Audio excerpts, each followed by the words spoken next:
네, 안녕하세요. 강프로입니다. 자, 오늘도 STX에 대해서 분석을 한번 해보겠습니다. 자, STX가 오늘은 그쵸 1%대 강세를 보이고 있는데 사실상 하락폭이 워낙에 많이 나왔기 때문에 이게 크게 오른다고 보기는 약간 좀 민망한 정도입니다. 그래서 오늘 영상에서는요. 일단 제가 지금까지 말씀드렸었던 내용 중에 유상증자 관련된 내용 있죠. 유상증자 관련된 내용을 집중적으로 다룰 텐데, 그리고 거기서 시세가 어떤 식으로 반영이 될 건지, 그리고 자, 반등은 있다. 반등은 있는데 어느 정도까지 반등이 나올 건지 그 부분에 대해서 제가 집중적으로 내용을 말씀드리겠습니다. 자, 시작하기 전에 구독과 좋아요 부탁드리고요. 무엇보다 중요한 내용이 있죠. 이해가 되지 않는다면 댓글에 남겨주세요. 댓글에 남겨주시면 제가 다음 영상에 그 내용을 참고해서 답변을 드리도록 하겠습니다. 자, 내용 시작하겠습니다. 자, 우선 주식시장에서 시세가 반영되는 원리는요, 먼저 시세를 반영시키는 겁니다. 근데 그 시작점이 있어요. 그게 신고가 구간이다. 그리고 신고가를 거쳐야만 이런 강력한 시세가 발생을 하는데, 이러고 나서는 하락이 따라옵니다. 근데 그 하락을 잘 인지를 못해요. 제가 그 기준점을 먼저 잡아드릴게요. 첫 번째, 22평과 62평선의 이격도가 이렇게 강하게 벌어지는 상황이 있고요. 그리고 신고가 이후에 그쵸? 1차적인 시세가 발생을 했을 때 요런 이격이 발생한다. 그러면 매매하지 않는 겁니다. 그리고 혹시라도 신고가 구간에서 매수를 하고요. 그리고 음봉에 대해서 확인이 된다. 그러면 고가를 잡으려고 하지 마세요. 이게 가장 중요합니다. 항상 그 주식 투자를 하면서 당하는 게 고가를 잡으려고 하기 때문이에요. 그리고 반대로 저가를 잡으려고 하는 그 노력조차도 시장에서는 고생하게 되는 원인이 됩니다. 그 부분 반드시 기억하시고요. 자, 근데 STX는 한 가지 문제가 더 있습니다. 유상증자를 해요. 유상증자를. 아주 나쁜 놈 중에 나쁜 놈 중에 나쁜 놈입니다. 제가 이야기를 왜 드리냐면 STX가 유상증자를 받는 그 목적 자체가요, 굉장히 불손합니다. 그 내용을 먼저 확인시켜 드릴게요. 자, 내용 확인을 하면 자, 요 내용입니다. 유상증자 결정에 대한 공시사항을 보면요. 자, 요 내용인데 운영자금의 290억, 그리고 채무상환, 빚을 갚는데 250억 합쳐서 그쵸? 얼마입니까? 550억 정도 되죠? 그쵸? 기본적으로 유상증자, 그리고 주주 배정에 대한 유상증자는 기존 주주들의 돈을 뺏어오는 거예요. 그리고 개인 투자자들은 이것에 대한 의결권을 가지고 있지 않죠.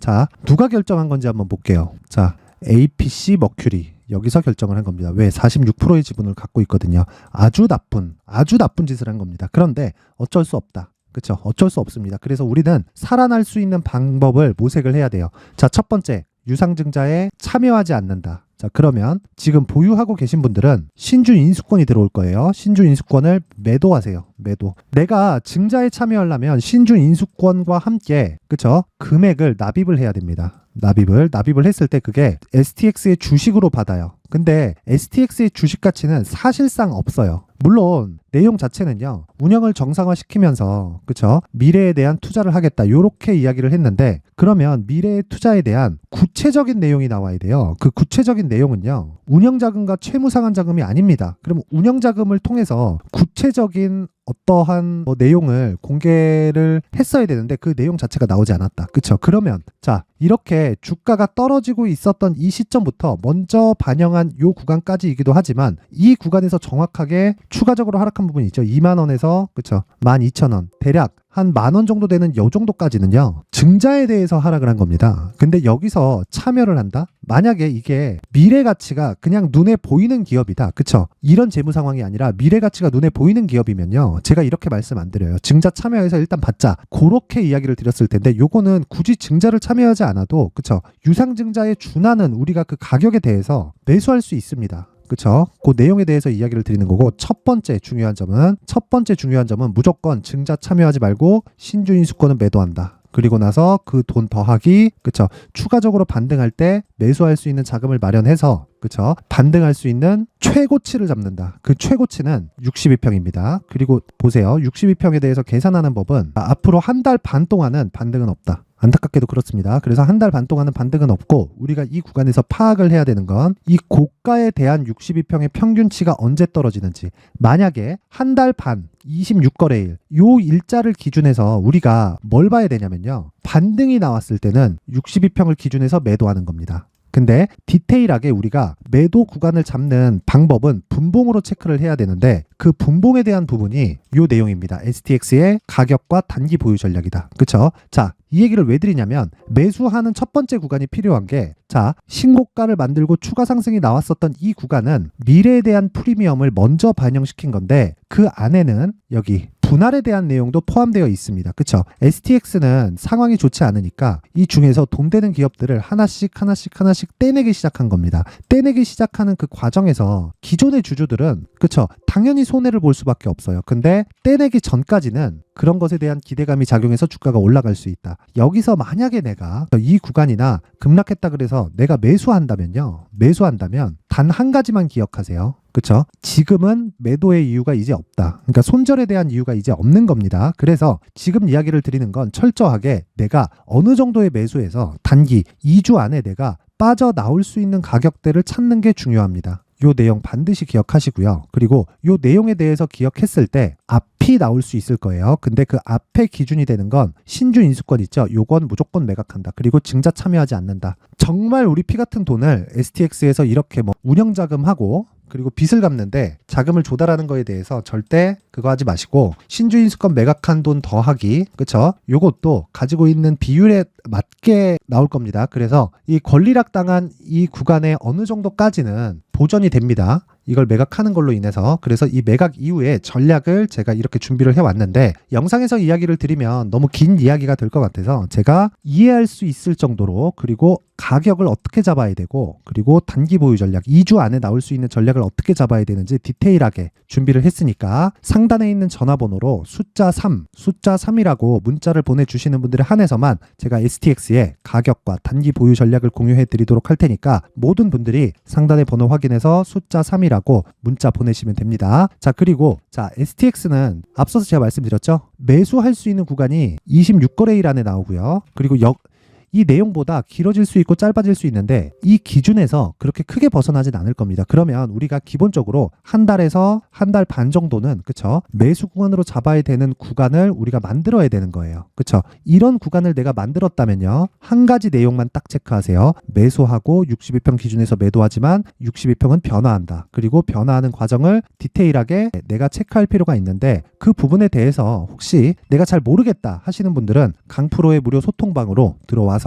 매매를 같이 하시면 됩니다. 자, 강프로의 무료 소통방에서는 제가 계속해서 이야기를 드리고 있어요. 뭐 관련된 종목에 대한 이야기 그리고 시장 관련된 이야기 2차전지 관련된 이야기와 함께 이렇게 단타를 진행을 하고 있는데 제가 말씀드리는 기준치는요. 다시 말씀드립니다. 정배열 첫 번째 정배열 이후에 신고가 만들고요. 신고가 이후에 이런 시세의 속도가 빨라지는 구간이 있습니다. 이걸 초입에 잡아야만 우리가 그쵸 고가는 못 잡아도 떨어질 때 매수해서 하락할 때 매도해서 수익을 확정 지을 수 있는데 이렇게 하락할 때 매도해서 수익을 확정 지으려면 내 매수가가 좋아야 됩니다. 그 신고가에 대한 부분에 대해서 이야기를 드리는 거고 이런 부분을 이해를 돕기 위해서 제가 계속해서 매일매일 시초가 매매를 진행을 하고 있는데 자 결과를 보면요. 위더스 제약 오늘자입니다. 오늘자 경우에 자 보세요. 신고가 이후에 시세가 발생했다는 걸 볼 수 있고요. 그리고 매물 소화 과정 거치고 그쵸? 제시세 구간에 제가 초입 구간에 그쵸? 반등 확인하고 진입을 한 경우입니다. 오늘 같은 경우에 자 시가 1.6 그리고 지금 현재 시가 부근이고 고가는 6.8% 정도가 나오죠.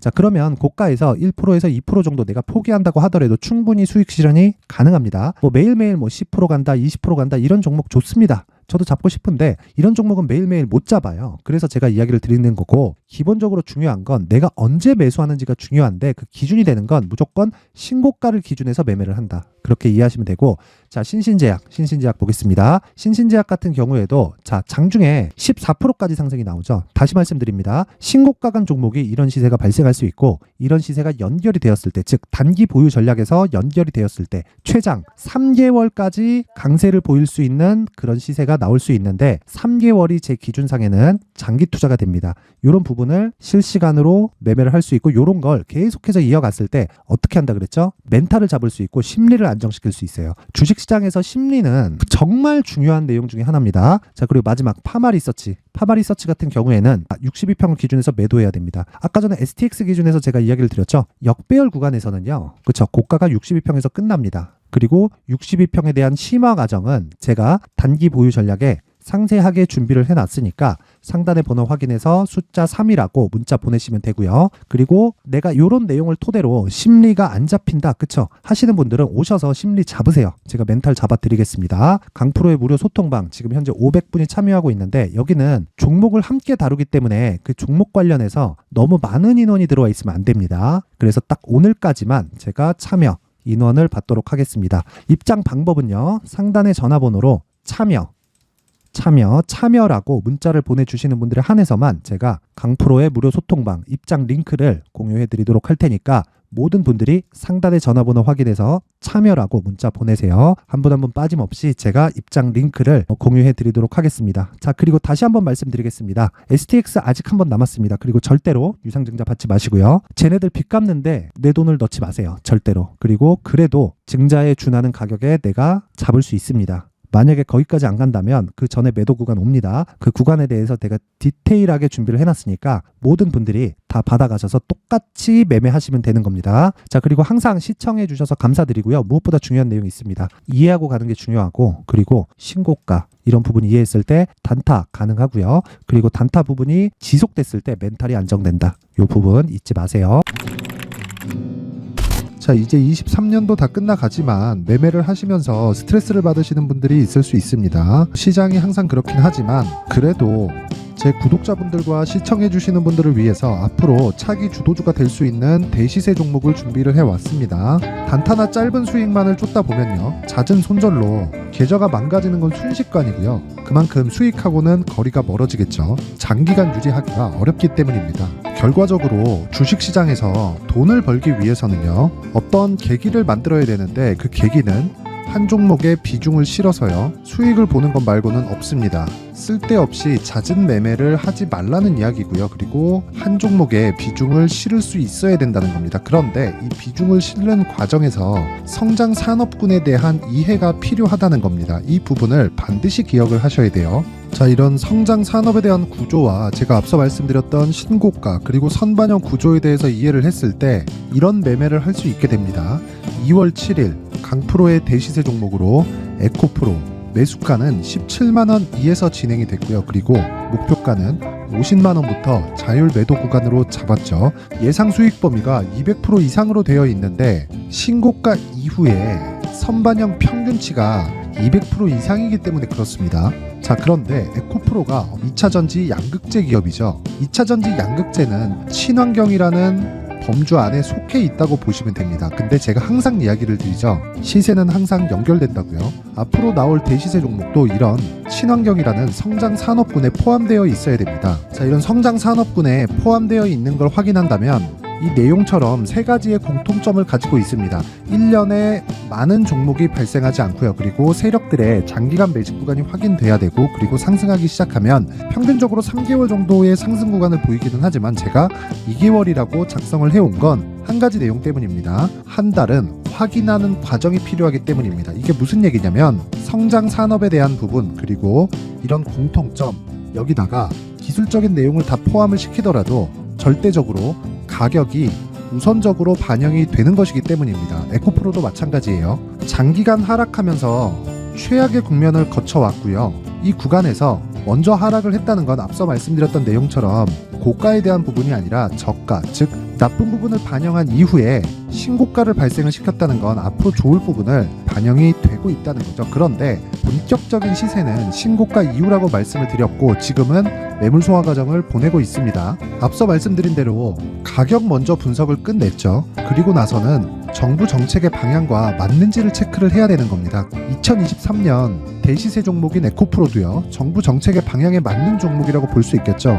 물론 이런 종목들도요, 신고가 이후에 시세를 낸다는 건 반드시 기억하고 있어야 됩니다. 자, 이런 내용을 토대로 23년 상반기 에코프로와 같은 대시세 종목을 준비를 해왔습니다. 자, 하반기 대시세 종목은 영상 상단의 전화번호로 대시세라고 문자를 보내주시는 분들에 한해서만 공유해 드리도록 할 테니까 영상 상단의 전화번호 확인해서 하반기 대시세 종목으로 큰 수익 내셨으면 좋겠습니다.